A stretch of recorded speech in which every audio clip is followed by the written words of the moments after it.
So if you're looking to move to Idaho from another state like California, in this video, I'm going to be going over the top 11 negatives about Idaho. And your job is to find out if you can actually handle these negatives before you make the move here. And to do it, I've got this box here and it's full of the topics, the 11 topics that we've got here. And I'm going to be pulling one out randomly at a time and going through them. So let's get after it. All right, let's see what we got first. Here we go. All right, first up is rapid population growth. So if you're a local Idahoan, you might be frustrated about how much the state is changing with so many people coming in, especially from areas like California. So Idaho has grown every single year for over the last 30 years, and over the last 4 years, it grew quite rapidly, especially as a percentage of the population. Now, compared to other states, for instance, Texas, where a lot of people are moving to Texas, that state grew by, I believe, over 300,000 people. Idaho this past year grew only by about 28,000 people. But as a percentage of the population, it was right around 2%.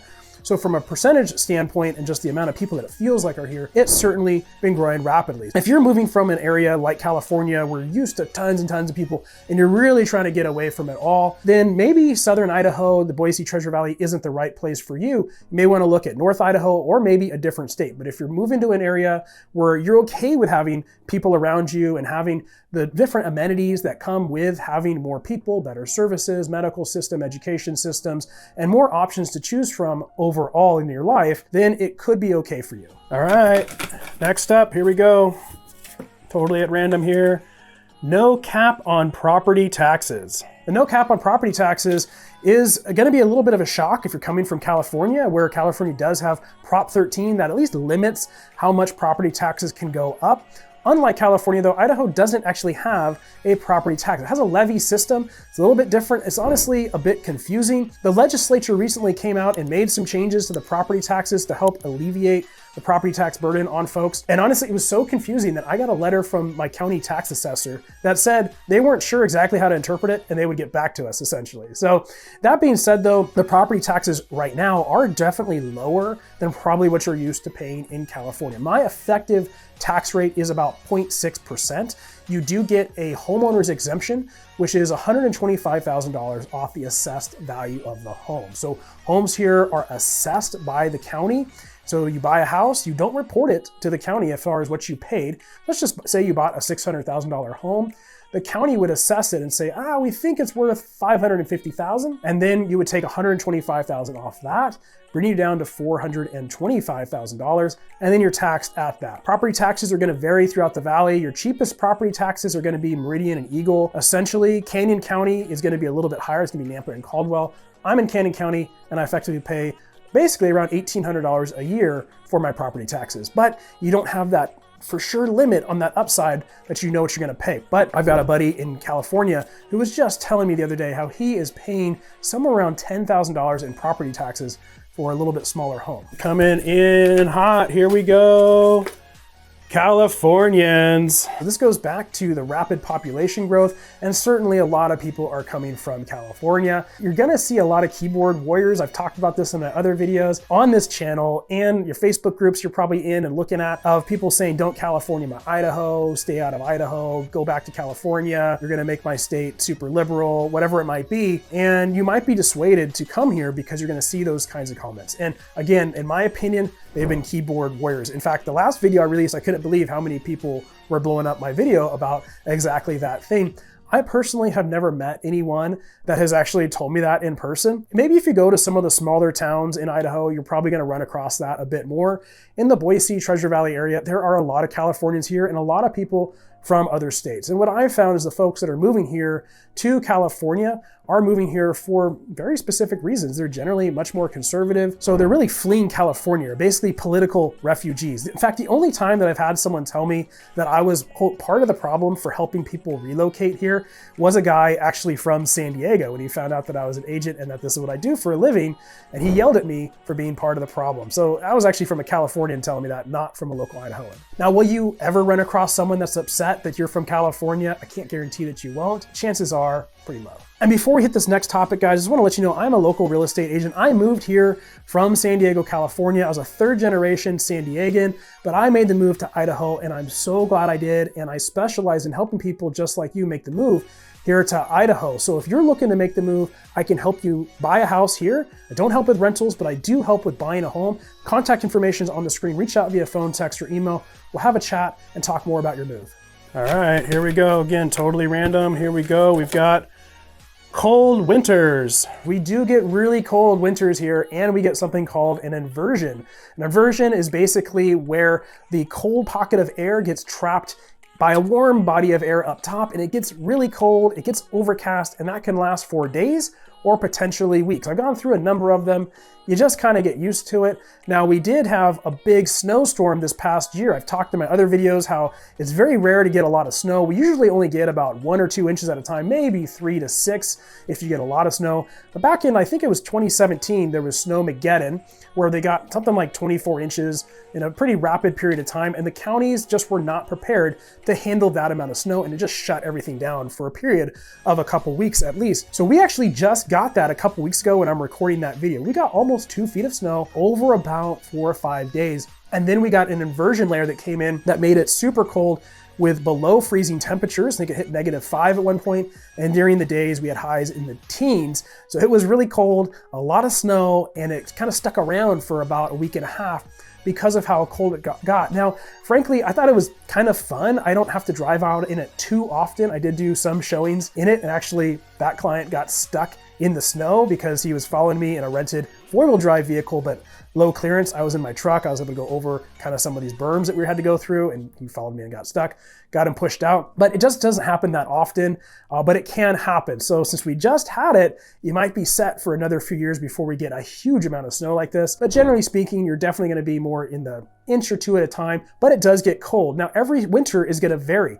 It can be very cold for months at a time. And when I say very cold, I mean below 40, potentially below freezing for most of the winter. Or like this winter, we had that big snowstorm, super cold temperatures, and then now this entire week it's in the 50s every single day. The snow is completely melted, and with the humidity levels being so dry here, it feels warmer than probably if you're coming from a more coastal city where there's more humidity. Coming in next, here we go, let's shake things up, and we've got public transportation. I'm not going to dwell too long on this, but basically the public transportation here is not that great. I personally have never taken the public transportation. I can't tell you a whole lot about it, but I do get asked about it occasionally. Honestly, if you're going to live here, you're going to need a vehicle, and frankly, you're going to need an all-wheel drive or 4-wheel drive to really safely drive around when it's in the wintertime, like just talked about with the snow and the slush and the ice that can build up on the roads. Probably not going to be taking public transportation too often here. Moving along, let's see what we got here. We've got zoning laws. So there are zoning laws here in the valley, of course. However, what's unique about it is that you'll find as you're driving around the valley that you'll have really nice new subdivisions next to potentially an old home with broken down vehicles and kind of a junkyard, or there could be farm fields right next to you, a little ranch, again, next to like luxury homes. So it's really random as you're driving around, and sometimes the home you might be buying could be built up right next to that, and that could be your view. So you really want to make sure when you're buying a home that you're probably not staring at that. It's going to decrease your resale value, your property values, in my opinion. But we certainly have that a lot. Now in Meridian, not as much until you get to the outskirts of that, but Meridian's pretty built out. You just don't run across that too much. Same with Eagle, where you're in, and of course Boise as well. But really we're going to see that as getting into the more rural suburbs like Star, Middleton, Nampa, Caldwell, and Cuna. You're going to run across that a little bit more. And what you're also going to find is that you're going to find older subdivisions built next to brand new subdivisions as well. I mean, you could have a subdivision that was built 20, 30, 40 years ago, maybe 50 years ago, next to a brand new subdivision. That just really has to do with when that farmer decided to sell to a developer. So you could have something really old right next to something really new. Let's see what we got here next. And I'm giving a lot of airtime to Amazon Prime with this tape they got in the boxes, but here we go. Next up, we have flies. Flies are a problem here in Idaho, especially during the summer months. They go away during the winter and spring, but in the summertime, they will be around. Fly season is, I don't know, probably 2 or 3 months or so, sometimes 4 months, depending on how warm it is, and they do get pretty bad. So you definitely want to make sure you're keeping your doors shut, have fly traps around, and just be prepared that it's almost impossible to keep them out of your house. They're annoying. Just keep your trash cans really clean. And again, get those fly traps set up, but it is something you gotta prepare for. Related to that, a lot of people ask me about are mosquitoes. There are mosquitoes here. They do treat for mosquitoes, so generally speaking, mosquitoes aren't too bad, but there can be a brief season where there are more mosquitoes here. All right, we still got a few more to go. Let's see what we got in here remaining. We've got hot summers. It is a high desert area and the summers can get very, very hot. Now, when I first moved here, we had a period of time where I think it was close to 6 weeks where every day was over 100 degrees or close to it. It was really hot. At first I was like, man, did I just move to like Phoenix, Arizona or something? I did not know it was gonna be this hot. I wish I knew that before I came. I'm still happy I came. But that being said, every summer is different, just like the winters. This past summer, much more mild temperatures, and that was in 2023 when there were record-breaking heat waves all over the country.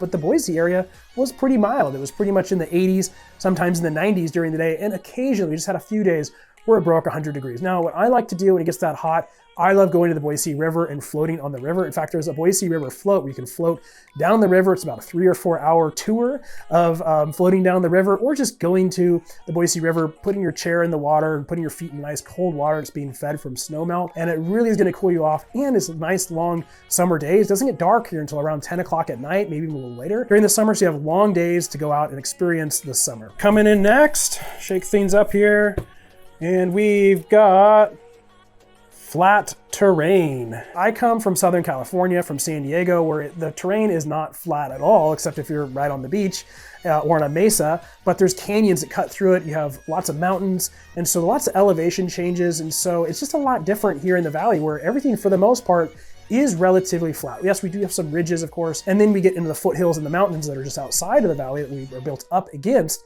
But as far as the actual valley itself, Boise, Ada County, Canyon County, very, very flat. So it feels a little weird, takes some getting used to. Because of that, it's definitely built on a grid system. The traffic system built on a grid system because of the farms that were here. So it is pretty easy to get around. It's not too confusing, which is nice.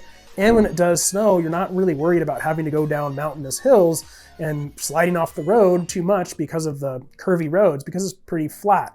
But again, you still want that 4-wheel drive just to make sure. Getting down to the wire here, just a couple left, reach in here, and we've got not as affordable as it was. So a lot of people moving here to Idaho think that it's super cheap to move here. They think they're gonna go buy a beautiful brand new home on 5 acres of land for a few $100,000. Honestly, it just doesn't exist anymore. If you're looking for acreage property, nice big home, you're gonna be paying close to $1 million, potentially more, depending on exactly what you're looking for, how big of a home, how big of a lot. And even the homes themselves, there are a lot of tract home developments. They're beautiful homes, but they are going to be built next to each other, kind of like what you're used to seeing in California. Now, that being said, the lots are still decent size. Your backyards are probably going to be a lot bigger than what you're expecting or what you're used to in California, wherever else you might be coming from. But it's just not going to be as affordable from a house purchase perspective. That being said, it's still going to be a lot cheaper than what you're getting in California. But the big thing is you're going to be getting more house for your money. So you might be used to having a 1,200 square foot home in California. Let's just say here you can get for the same price something double that size. So housing prices are still cheaper. I would say in general about half the price of California, but they're not like it was 4, 5, 6+ years ago. A lot of people still have that idea of Idaho being. So just adjust your budget accordingly. Basically you're going to be looking at spending somewhere between $400,000 to $500,000 for a starter home, about $500,000 to $700,000 for kind of that move up home, and then you get into luxury homes, higher end neighborhoods. You're definitely going to be more in that $800,000 to $1 million+ range. Now, the big savings that people really do get, though, are in their utility bills and insurance on their home. So I was just talking with a friend he's spending, I mentioned him earlier, the property taxes, between property taxes and insurance, he's spending $14,000 a year. For me, between property taxes and insurance, I'm under $3,000 a year for a bigger brand new home. You're gonna save a ton of money there for sure. And then you're gonna save money in other places too, like gasoline. Gasoline is cheaper here, usually about $1 less than California. And finally, we're down to our last topic, and we've got traffic issues. With that population growth I mentioned at the beginning, there is a lot more traffic here. Whether you're in Meridian or Eagle, those are big 6-lane, essentially roads or highways. Lots of people moving into those areas, lots of traffic there. And then you've got kind of the more blue collar communities out in Nampa and Caldwell. You got people commuting into the city, the kind of those bedroom communities where people are commuting in. So the I-84, the freeway here, it can back up depending on how you hit the roundabouts or the four-way stops. So if you're trying to make a left-hand turn on a busy road, you can get stuck in a lot of traffic. If you can kind of work your schedule around it, it's really not too bad. I rarely hit traffic myself because I kind of work my schedule to not have to go out in that too much. Not a big deal for me, but it can be a problem depending on how far you're commuting. Now they are doing a lot of infrastructure work to expand the roads, put in more connectors from the freeway out into places like Star, but it's taking some time to do that, and it could be a little while before that's all sorted out. Well, as I mentioned, if you are looking to move to the Treasure Valley, all you got to do is reach out to me via phone, text, or email. I am a real estate agent, and I specialize in helping people just like you and you and you and you, and I absolutely love helping you make the move here to Idaho. So again, reach out on the contact information on the screen or the contact info below in the description. Give me a call, text, or email. We'll set up a Zoom call. We'll go through exactly what it is that you're looking for in a home and your timeline. Whether you're 9 days, 90 days, or even 2 years out, I'm here to help you. Just reach out. And if you are looking to make the move here and you want to explore more videos, all you got to do is watch this video right here where we dive in deeper, and I'll see you on that next video.